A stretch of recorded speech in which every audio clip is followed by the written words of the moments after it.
On est Parashat Vayakhel, cours numéro 2. C'est écrit Vayavohu, quand on a ramené tous les dons pour le Beth Amikdash. Il y a un terme intéressant. Vayavohu, j'ai oublié, Hanashim al Hanashim.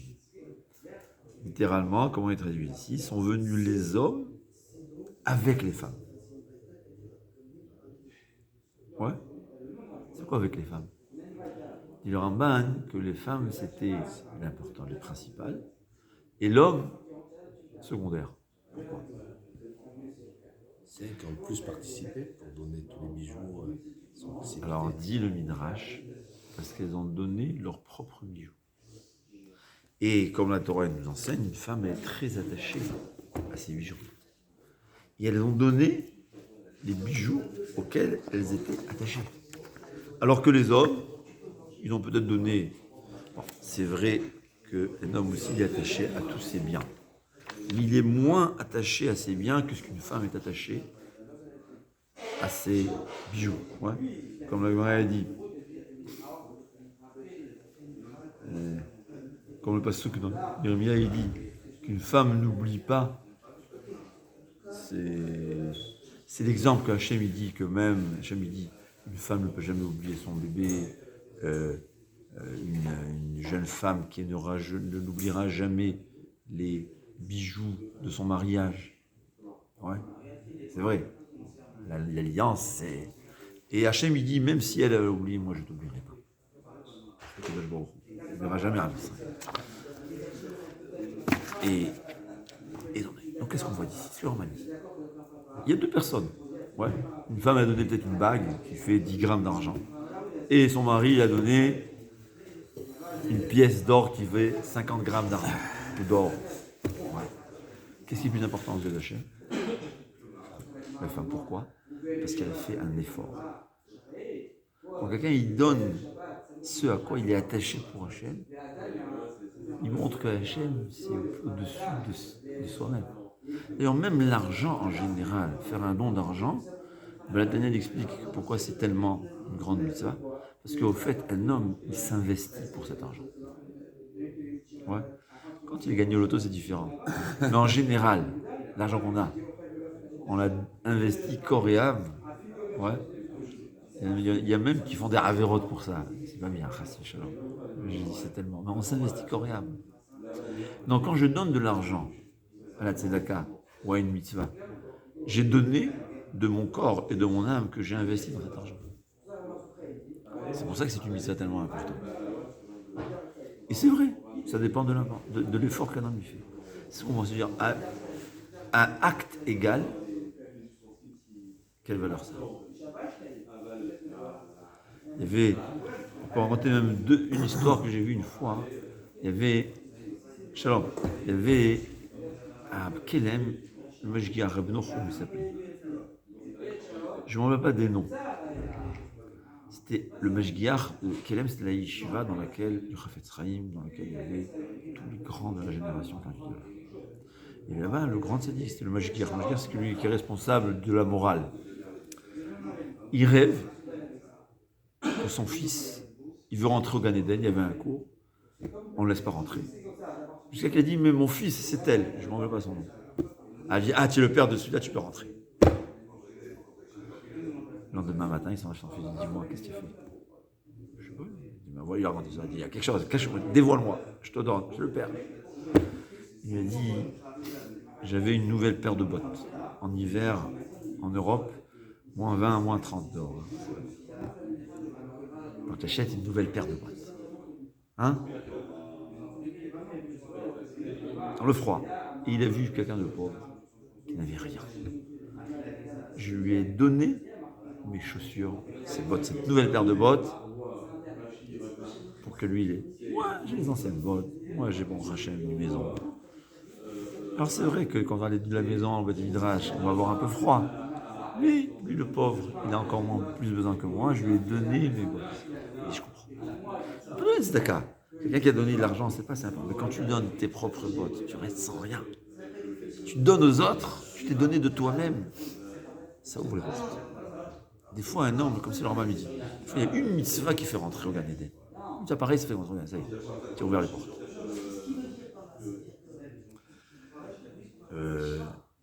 On a dit Kabed Hashem migroncha. On a dit, c'est écrit Kabed Hashem mehoncha. On traduit, on interprète migroncha. C'est comme migroncha de ta gorge. Alors, il y a qui déduisent d'ici qu'il faut être un bon chanteur. Ouais. Mais les Mefarshim, ils disent, c'est pas ce que ça veut dire.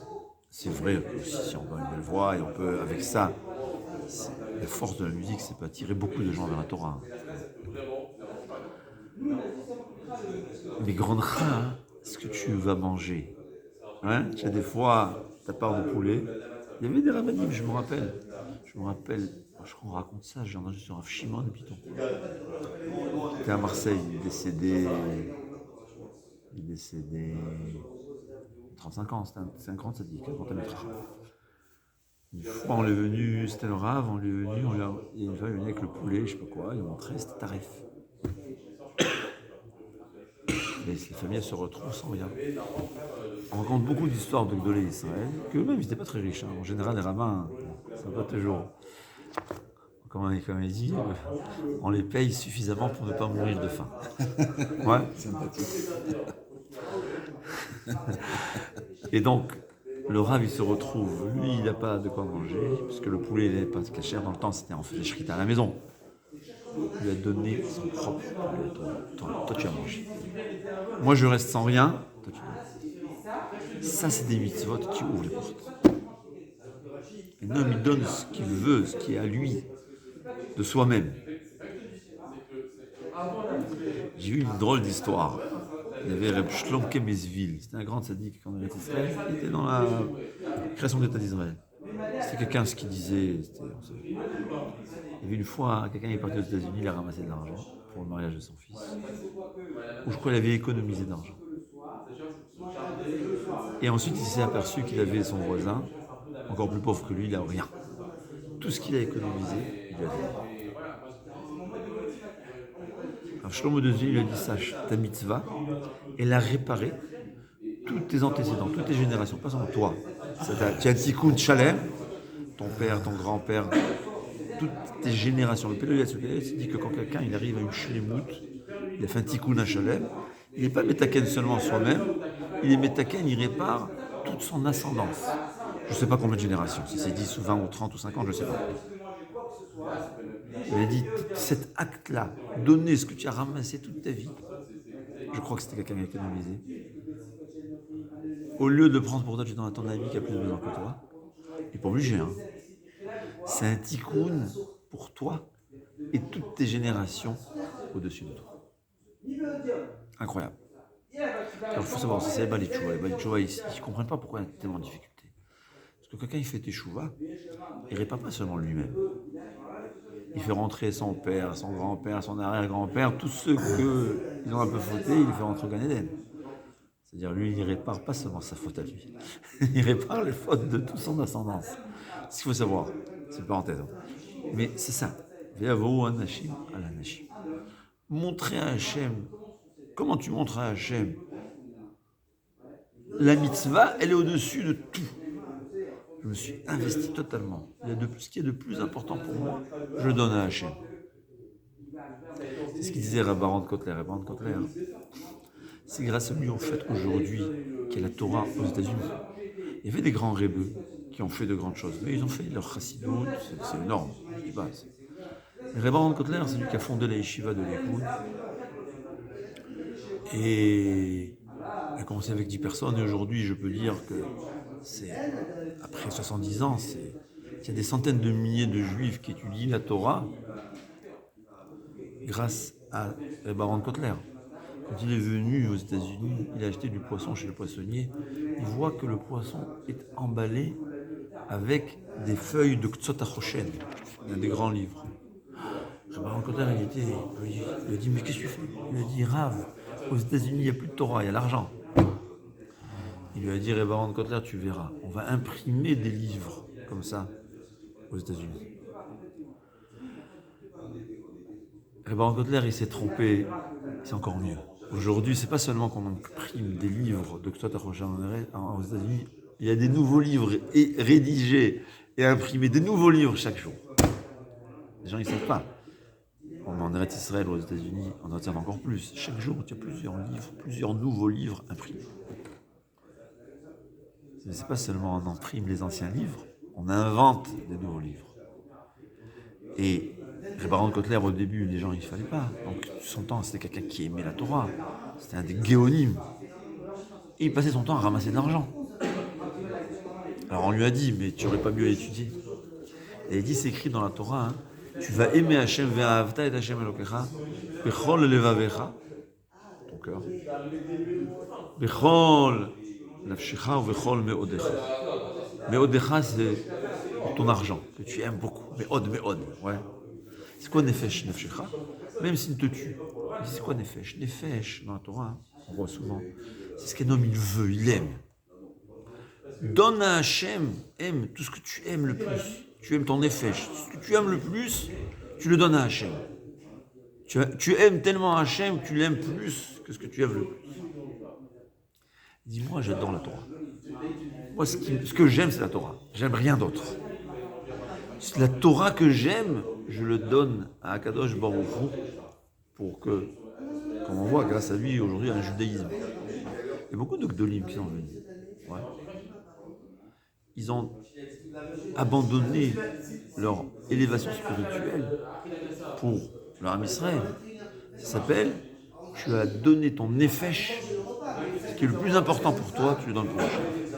Des fois, ça peut être ton argent, des fois, ça peut être ton temps, des fois, ça peut être quoi que ce soit. Tu montres à Hachem que tu es plus important que ce que j'ai moi de plus important, que ma vie. Alors, il y a certains que leur vie n'a pas d'importance. J'en ai plus. Mon argent. Il y a certains, la Torah. Ouais. Et que donner Israël sans Torah, ils n'avaient pas de goût à leur vie. Je donne la Torah que j'aime, c'est ce qu'il faut faire. Et c'est ce qu'on en parage. Les femmes ont beaucoup plus d'importance que les hommes. Pourquoi? Parce que les femmes ont donné leurs bijoux. Ça veut dire que l'alliance de son mariage, elle la donne au Beth Amikdash. C'est beaucoup plus que quelqu'un qui vide son compte pour le Beth Amikdash. Je connais un grand rave en France, je ne vais pas dire son nom. J'ai mon ami, quand il s'est marié, je sais pas, il y a 30 ans ou 20 ans, je sais pas. Il n'y avait rien. Ben, le rave, évidemment qu'attend sa femme, il lui a donné la bague de fiançailles de sa femme. Il lui a donné, voilà, tu vas offrir ça à ta femme. C'est quelqu'un, il donne ce qui est de plus important pour lui, il le donne aux autres. C'est pas que ça fait mal au cœur, ça fait mal au cœur. Toute femme, comme on Torah nous dit. Parce que, vous n'étiez pas là, on dit que Chachamim, les femmes ont donné au Amikdash leurs propres bijoux.